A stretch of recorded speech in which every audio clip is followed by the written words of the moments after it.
Thanks for tuning in to another episode of Passing the Torch. You'll notice that in today's episode, we experienced some technical difficulties while recording. We apologize for any loss of quality of viewing or listening experience that this may cause. Thank you, and enjoy the episode. Well, kia ora, everyone, and welcome to another episode of Passing the Torch. I'm very honored today to be joined by John Minto, so thanks very much, John, for taking the time to do this. Kia ora, Connor. It's my pleasure. So I'm just going to start off with the same question that I ask all of my guests, which is, could you just give me a brief introduction in your own words of sort of who you are? Well, I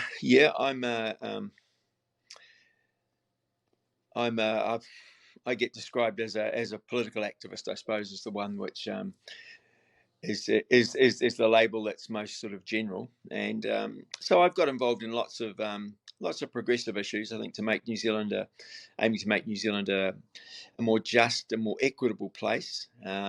So I'd be seen as being on the left wing of the spectrum. But I think most importantly, rather than labels left and right, the most important thing is what are we doing as a community to solve the big problems that are facing everybody, in particular people on low incomes. Absolutely. So could you just tell me a little bit about your childhood? What was it like for you growing up? Oh, well, I grew up in South Dunedin in a big Catholic family. There were 10 children, and life revolved around the church and school and home. So it was a very tight community in one sense. And my parents were obviously very strong Catholics, and so we grew up in that environment in the 1960s where there was a strong push within the Catholic Church for the teaching of social justice and for people to get involved in social justice issues, really. So that was the time of the Second Vatican Council. This is all a bit of church history. And the values I grew up with there, with my family, with the church, sort of values that have stayed with me very much through my life. So it was very much taking the option for the poor and the oppressed, and I think that's been something which is, I suppose, been at the back of a lot of what I've done. Yeah, absolutely. That's awesome. And then you went off to university. Do you mind me asking what you studied? I did physics at university. That was my major. So just did 3 years at Massey University. It was okay, but once I'd done 3 years, I was over it. I needed to get out in the real world. Fair enough, yeah. So did you get involved in the sort of protest and activism culture at university, or was that a little bit later? No, it was later. I didn't get involved directly at I attended meetings and forums and student gatherings and what have you, but I never didn't get actively involved until 1975 after I left university, and I went to a public meeting in Napier. I was back at home in Napier at that stage. Went to a public meeting where Trevor Richards was speaking. He was the national chair of HART, and it was about the campaign to stop the 1976 tour to South Africa by the All Blacks. And so I got involved in the local Napier group then, and then gradually got more involved, particularly when I got to Auckland in the late 70s. Yeah. So you talk about when you were getting involved in Napier. Was that with the National Anti-Apartheid Council? In Napier, it was with HART, and then I got involved in some of the economic campaigns through Napier. So this was trying to cut the economic links between New Zealand and apartheid South Africa, and they were being run by the National Anti-Apartheid Committee. So HART ran the campaigns to stop the sports tours. And when I was in Auckland, there weren't any particular sports tours on in the late 1970s. So I got involved very much in the National Anti-Apartheid Committee, and then the two groups merged in 1980, and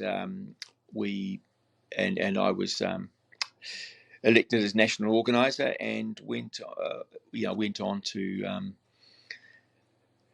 as national organizer for the campaign to stop the tour in 81. Yeah. And just before we go on, I think younger people nowadays who weren't around during those years of controversy don't really understand quite how much it divided the country. Could you talk a little bit about what the mood of the nation was like? Oh, the mood was well. It was certainly it was tense right from the start. So in 19 we had a HART organised a Stop the 81 tour conference in um, on Labour weekend in 1979. So this is almost 2 years before the Springboks came to New Zealand, and the big focus was education. And we realised this was going to be a huge problem for us, because we were in a sense taking on um, the the most important cultural sporting icon in New Zealand, which was the All Blacks, and in particular links between the All Blacks and the Springboks. So this was this sort of one of those historical anomalies where New Zealand, a tiny country like New Zealand, had the opportunity to have huge influence in South Africa because of this important link we had with white South. I mean, with South Africa, and white South Africans regarded sport with the All Blacks as being the pinnacle of their sporting interests, and similarly for New Zealand. So we knew it was going to be difficult, but we had a 2-year campaign to raise awareness around the country of what was happening in South Africa and why we should oppose it. And through that education campaign, we were really successful. We went from about 15% of the population who said the Springbok shouldn't come. This is back in 1979 to about 45% by the time the Springboks arrived. So we had shifted public opinion a lot, but that shift of public opinion, what happened during that time? Yes, we moved a lot of people onto our side, but we had that had the effect of polarizing the country. So by the time the Springboks arrived, it was a bitterly divided country. And of course, on one side, you had Muldoon, the Prime Minister, who was determined he was going to have the tour go ahead because he wanted to win the election at the end of the year. And he had, a mass movement of people on the other side. So the country was, very deeply divided. Yeah, absolutely.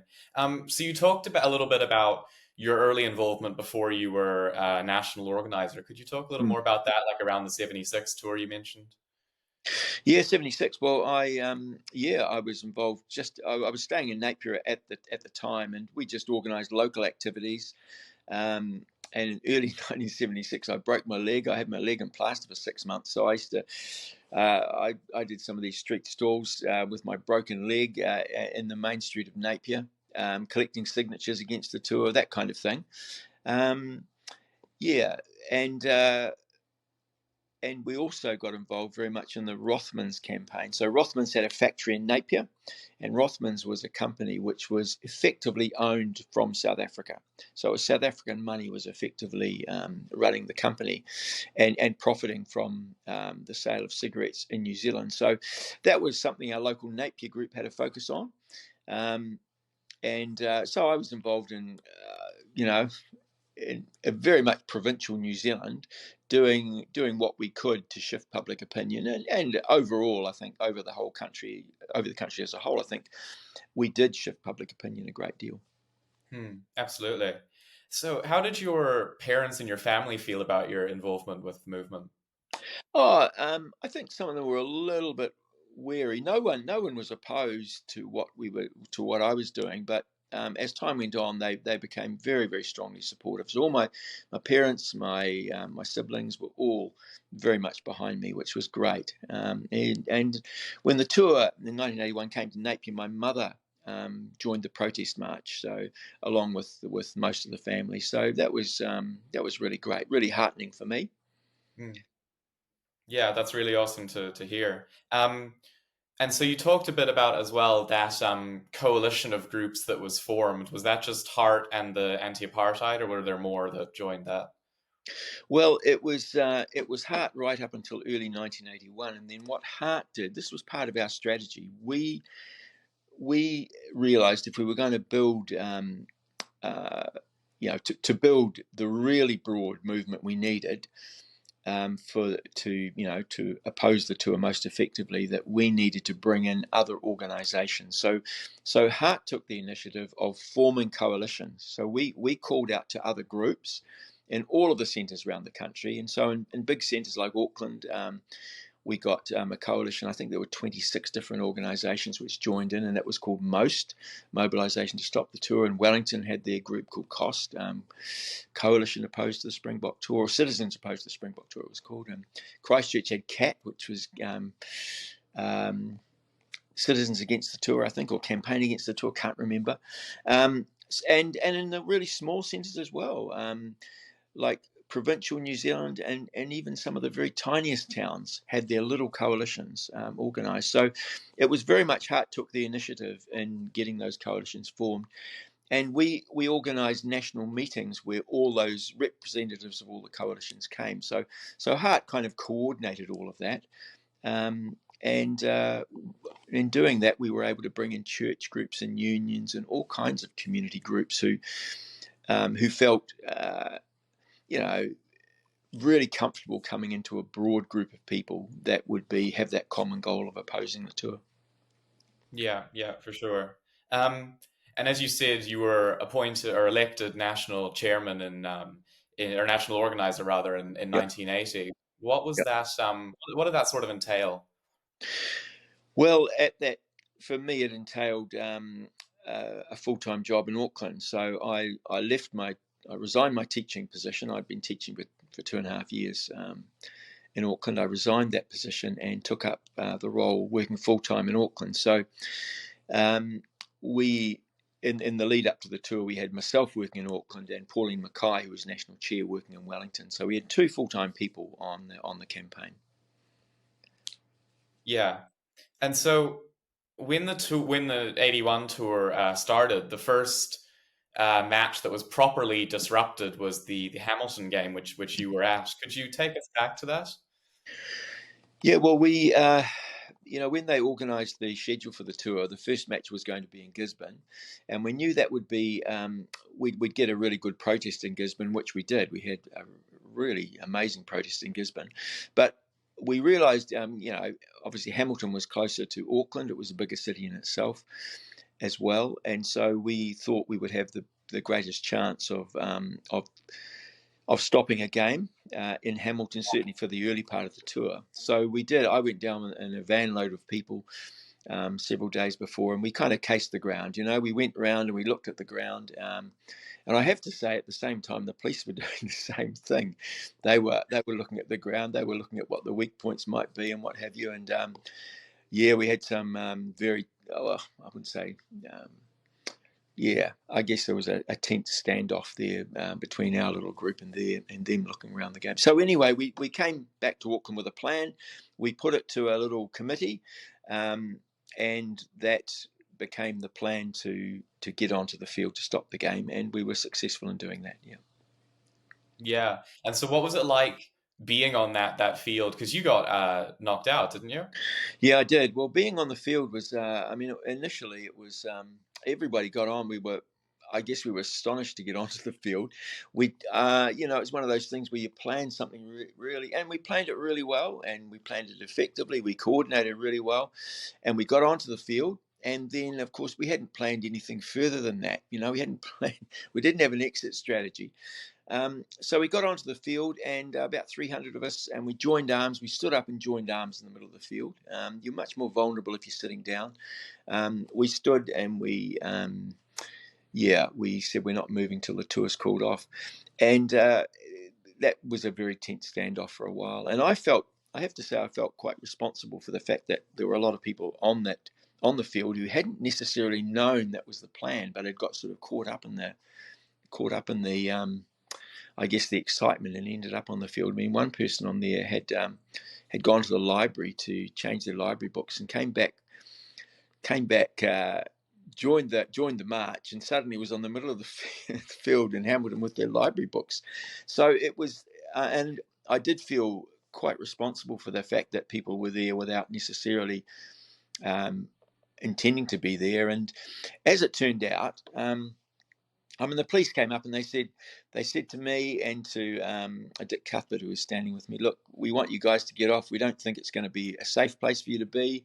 If you leave quietly, no one will be arrested, blah, blah, blah.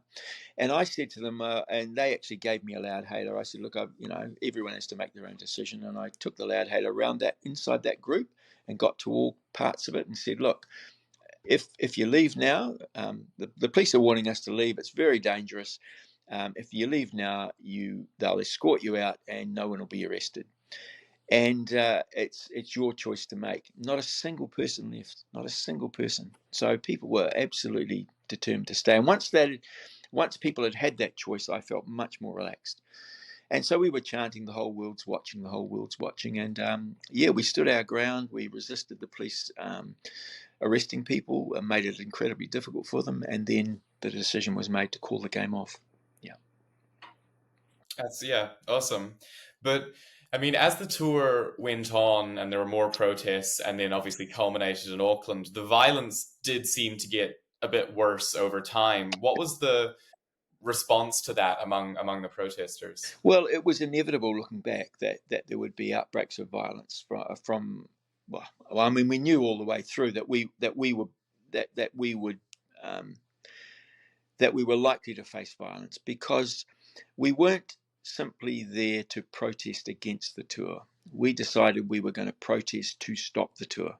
And that means that when we weren't going to stand outside rugby grounds and hold banners and make speeches, we were actually going to physically disrupt the tour as much as we could. And therefore, we realised that would bring us into conflict with the police and with rugby supporters. So we went into it with our eyes open. But I have to say, we were perhaps naively, we didn't anticipate the level of violence that would come from the police. I think we did from the rugby supporters, but the police was very much organised, really thuggish violence that we hadn't anticipated. So anyway, so I think we had a policy of non-violent direct action and civil disobedience, which meant that we were prepared to break the law, but we wouldn't take violent action against people. And we stuck to that pretty much until that very last game, when there was, from our side, there was quite a lot of violence directed at the police in particular. And I guess that was a simple inevitability of 8 weeks of incredibly tense division, confrontation, and very deep passion to oppose this tour and stand up for the rights of Black South Africans on the other side of the world. Absolutely.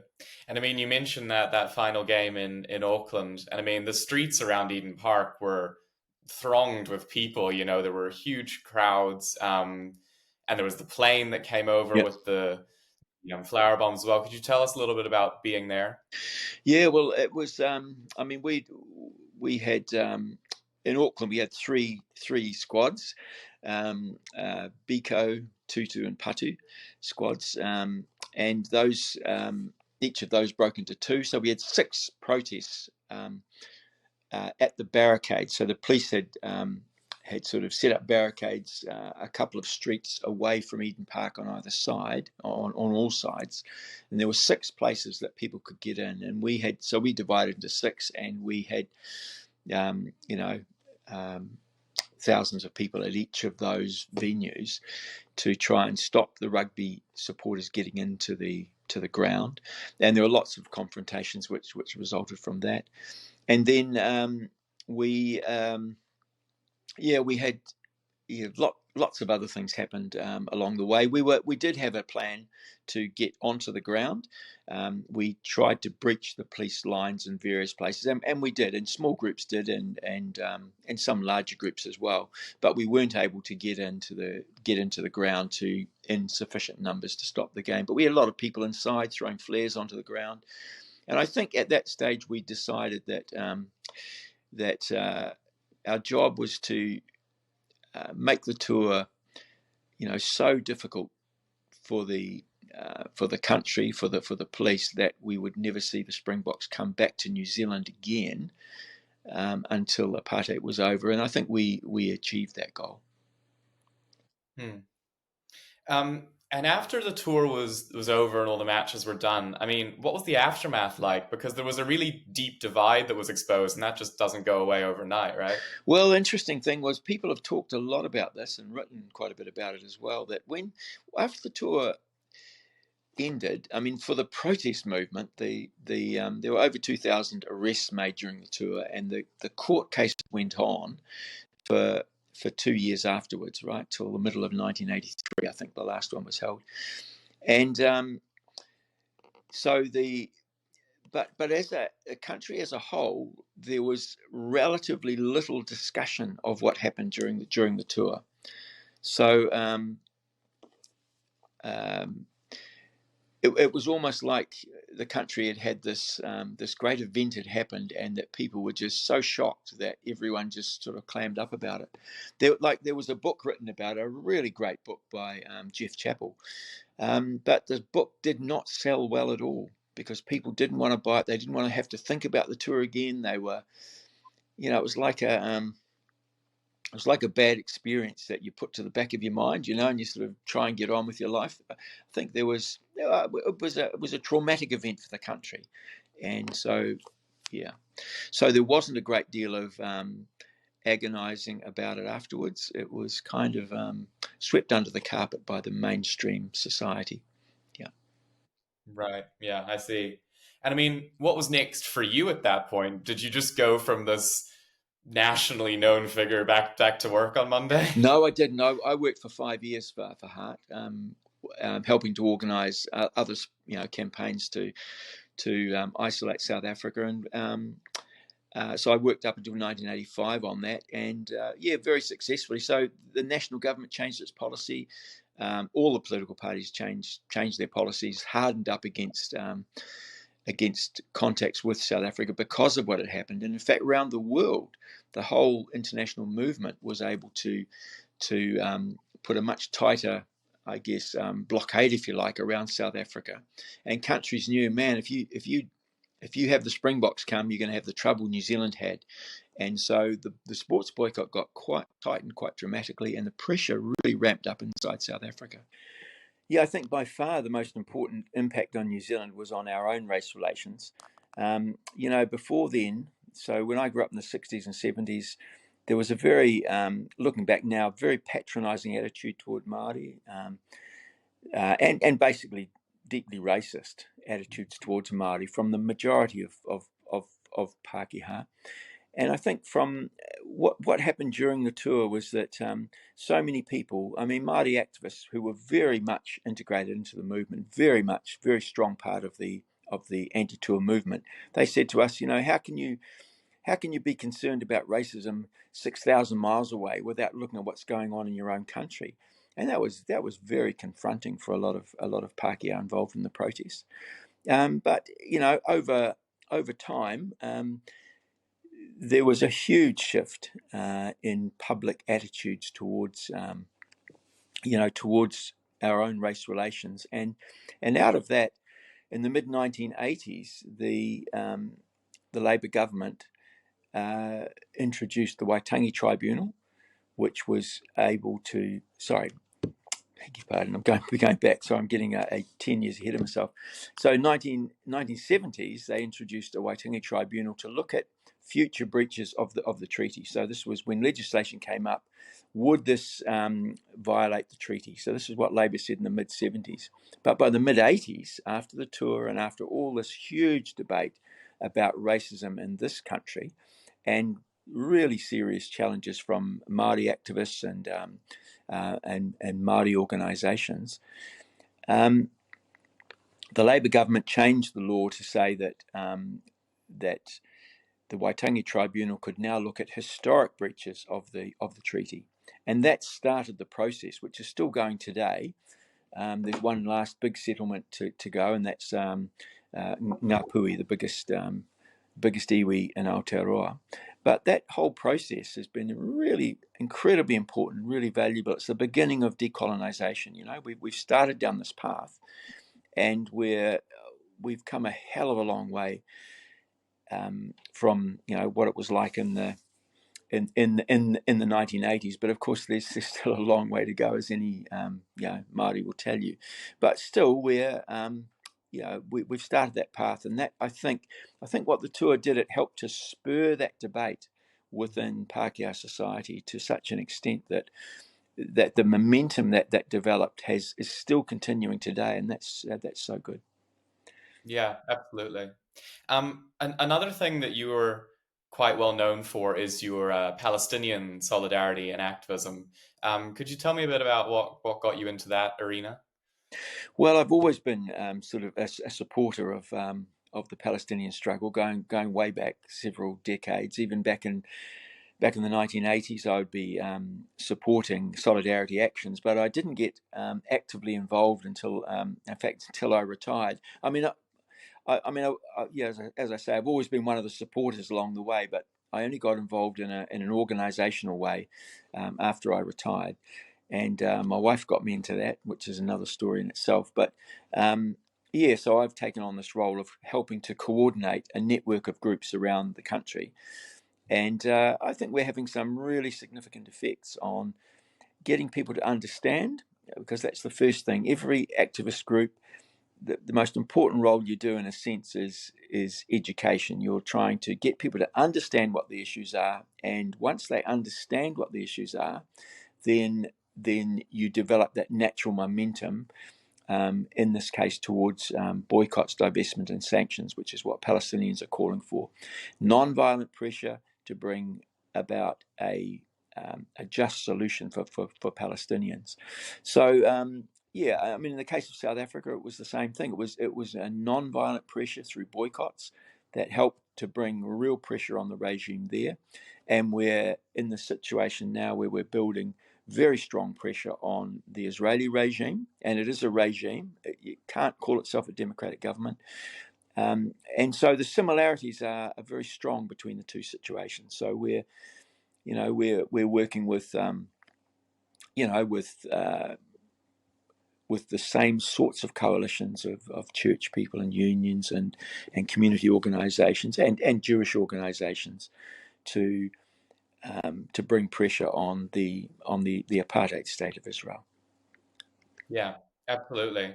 One of the things around that brought you some controversy was your protesting of Israeli tennis player Shahar Peer Yep. When she came to play here, and her response to your protesting was that she didn't think politics had anything to do with sport, and we see the same sort of argument when American players take the knee during the national anthem as protest. I'm curious to hear what you have to say about that, given the similarity of rhetoric to what was happening around the Springbok tour. Well, keep politics out of sport. Yeah, that's one of those. It was one of those statements that people made, and if you make that statement, "I'll keep politics out of sport," then you didn't have to think any more deeply about it. You could just use that slogan to brush off any criticism, and because it sounds good and it sounds like common sense. But in fact, if you look at it all the way through history, at every stage of history, politics has always been deeply embedded with sport, because politics and your sort of or sport, if you like, is about your national identity. And when your sports teams take the field, they're representing you, and they're representing your country, and they represent in a real sense the values of that country. So that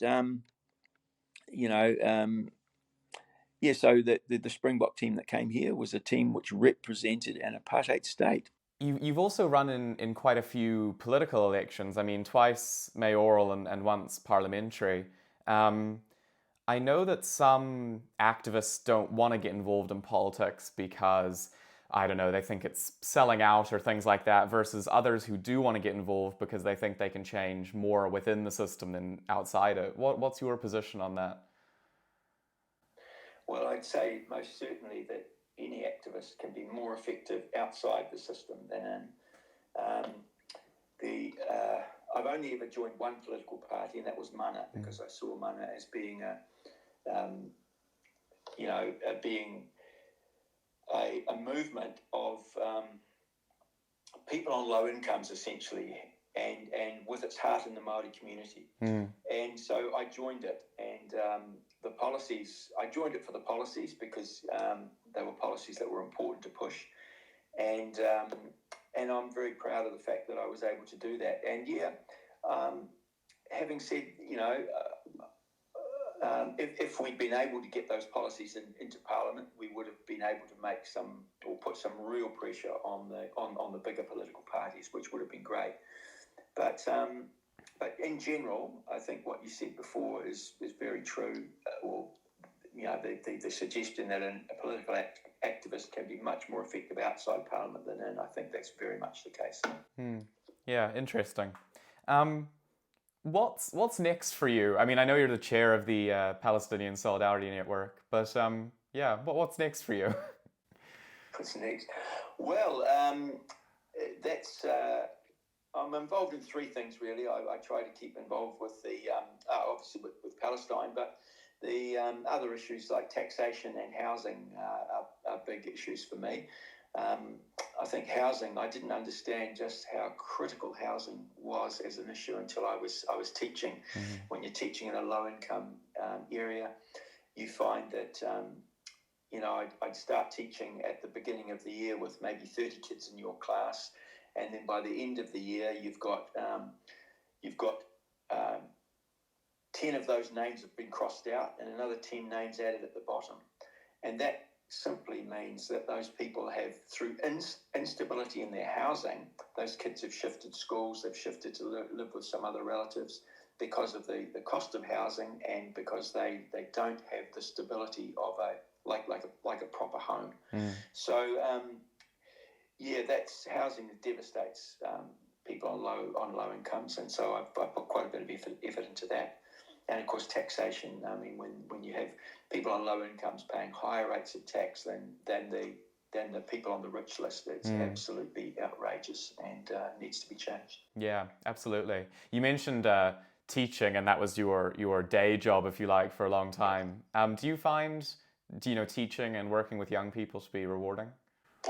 Oh, I always did. Yeah, I always did, and I always taught in schools in low-income communities, because I think that's where, as a teacher, you can make the greatest difference for kids. So I'm very proud of some of the things I did when I was teaching. In terms of really getting people in low-income communities, kids to get motivated to see the world as bigger than the opportunities that their parents or their grandparents had, and to see ways that they could begin to see a future for themselves and their communities through improved education. Yeah, absolutely. Over your sort of lifetime of activism, do you have a career high, if you will? Oh, career.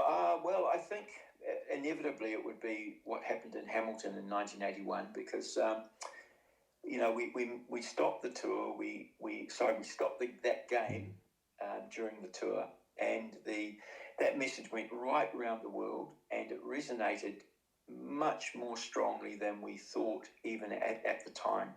We didn't have the internet then. We didn't have immediate communications, but it became really crystallized for me when Nelson Mandela came to New Zealand, and he said that he was in his prison cell on Robben Island when he heard that this game against Waikato and the Springboks had been cancelled by an anti-apartheid protest. And he said when the prisoners on Robben Island heard that, they were just absolutely elated. He said they grabbed their cell doors and they rattled them right around the prison. He said it was like the sun came out.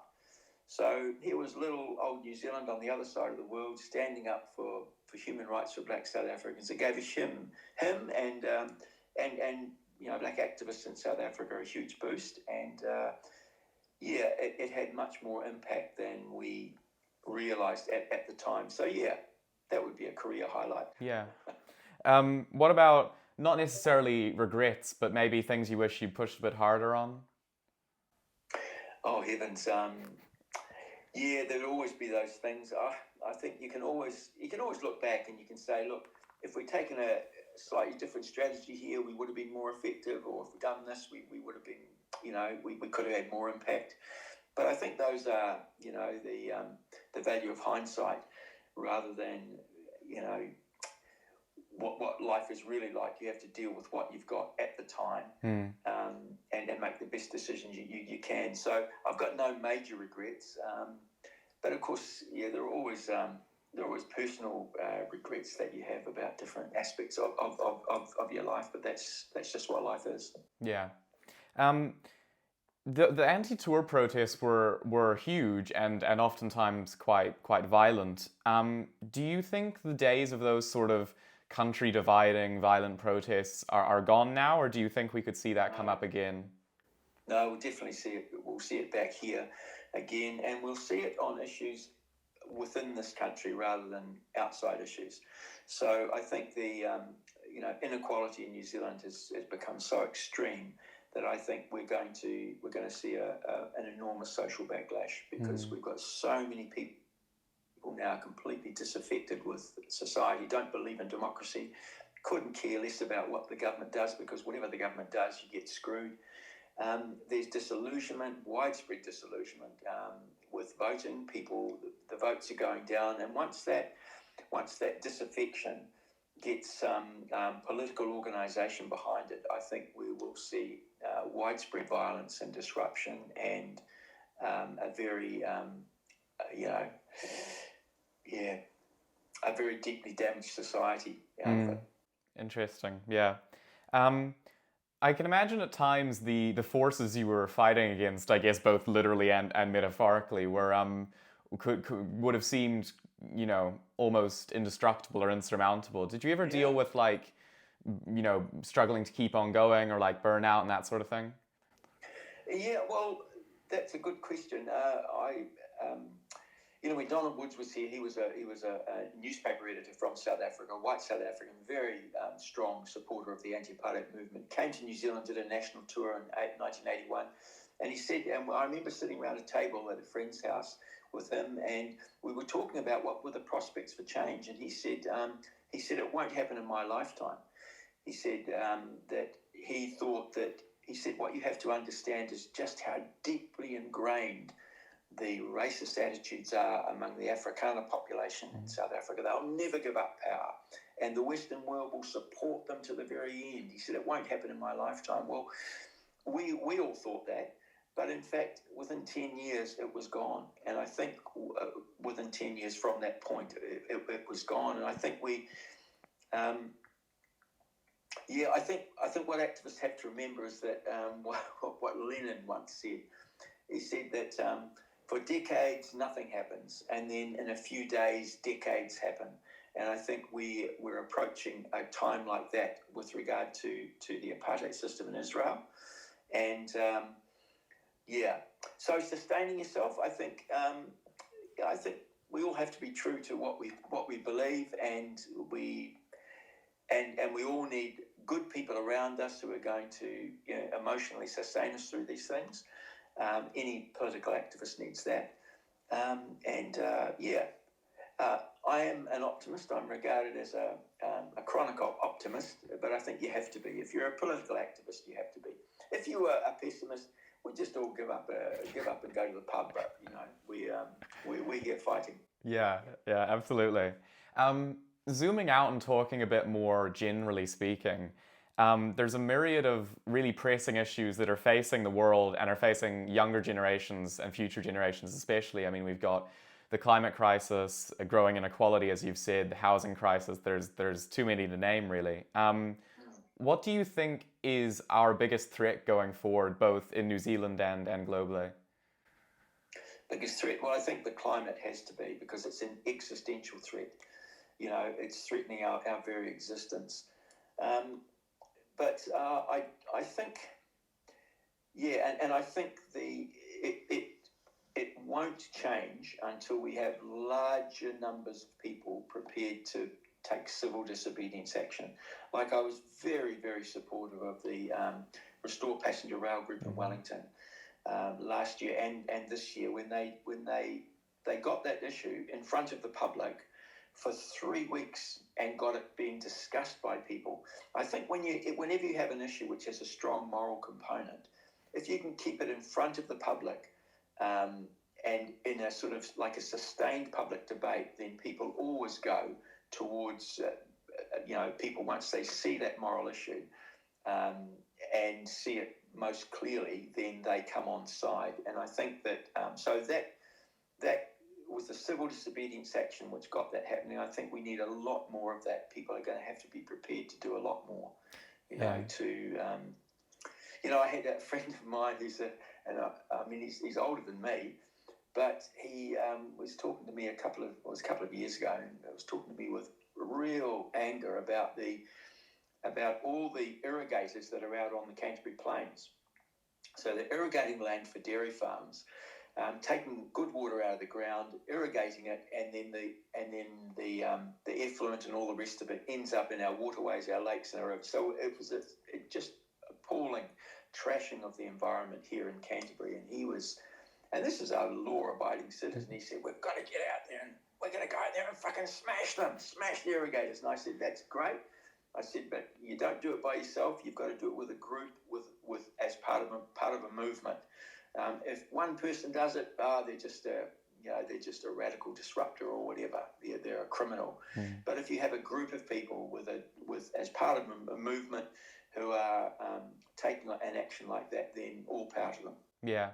Yeah, and it's interesting you talk about civil disobedience. I mean, I'm not so sure about the laws here in New Zealand, but I know in Australia and Great Britain, over the last sort of couple of decades, we're seeing a change in moving towards sort of anti-protest laws. I mean, where when you were doing your protest, it would have been a misdemeanor, now it's a felony, and that sort of, what's your opinion on that? I think that's very true, that once you get, and especially it will happen over the environment, very much so. I mean, Labor's done it, National's done it, putting great pressure to try and stop protests being effective. But look, the very fact that governments are doing that is a good sign, because it's a sign that people are being effective. We have to simply steel ourselves to do these things, to be disruptive. And people will come down hard on you, but in fact, lots of people, thousands of people have to go to jail on the issue of climate change before we're going to get our governments moving in New Zealand. It's just like that. We have to do it. Yeah. The anti-tour protests were such a big part of the history of this country, and I'm sure there's a lot of young people who look up to you all. And I mean, you were all quite young. Most of you were quite young when you were doing it. I mean, looking at the young people of today, do you have faith in them to tackle these pressing problems and sort of take up the mantle of fighting for change? Yeah, I do. Absolutely do. I mean, every generation has its own, comes into the world, and the world's a slightly different place than it was for their parents or their grandparents. The one ubiquitous thing seems to be capitalism has survived longer than many of us thought it would. But capitalism is running out of steam. I do have a great deal of faith that people that young people today will make the big choices, which are going to bring radical change, which is going to save humanity from itself. I do think that will happen. It's going to be a very bitter, very difficult struggle. I mean, capitalism, the thing about capitalism is that it will fight to the death. It will absolutely fight to the death anything which challenges, the accumulation of wealth by a tiny elite. It is, and it's been remarkably resilient so far. But I think this next generation of young people are going to say, no, what's in it for me? Nothing. They can't get a house. They're in part of the gig economy. You're low-paid jobs. The world's turning to hell in a handbasket around you. It's going to take absolutely radical change, and it's going to take thousands of people in jail in New Zealand before we get that change. But we will. Yeah, I think you've already touched on this last question I'm going to ask you, but what would you say to young people who are wanting to make a change? What advice would you have? Well, I think the most important thing is it might sound a bit trite, but to care about something that matters. We all bring to where we are in our lives different experiences, and this will be different from person to person, but care about something that matters. And I think if everybody does that, then they will automatically have a real concern for the environment and for social justice and for the dreadful inequality that is around us. And people will know that we can build a better society. I mean, for me, it's socialism. I mean, socialism is where a society, everybody in the society says, look, we've got these big problems. What are we going to do to solve them? And we've got to solve them together as a community. We can't solve them by some mythical market that's going to just make a small number of people wealthy at the expense of the rest of us. We've got to work together to do that. So I think we will end up with a much more socialist society than we have now, and we'll have a real determination. I think young people will develop that real determination and the tactics and strategies that will mean we bring down capitalism, because it's either capitalism or the environment. You know, we can't have endless growth on a finite planet. Capitalism has to give, and I think, you know, the next generation will face that challenge and will do really well. Yeah, absolutely. Well, that's all the questions I have for you, but thank you very much for taking the time out to do this. It's been great chatting to you. Yeah, that's great, Connor. No, well, thank you for the opportunity. I really appreciated it. Yeah. And ngā mihi nui, everyone who's listening. Thanks for tuning in, and we'll see you again soon. Kia ora.